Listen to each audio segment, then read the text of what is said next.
برادر شما چی؟ یا ما که اومدیم که برنگردیم حقیقتش یکم ساعت مدت میگه ما که اومدیم که برنگردیم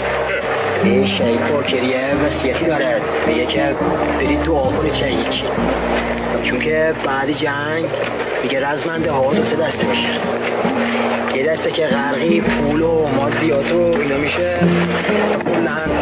یادشون میره که چی کار کردن چی کاره بودن یه دسته که کلن پشیمونن از گذشتشون و میگه که فقط یه دسته هستن که وفاداره به گذشتن میگه اینا از شدت قصه دق میکنن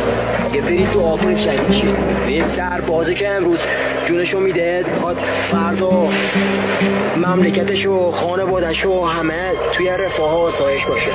ما هم یه ذره جوری داریم اومدیم میریم در راه اون موقعی که زمان هستم نشون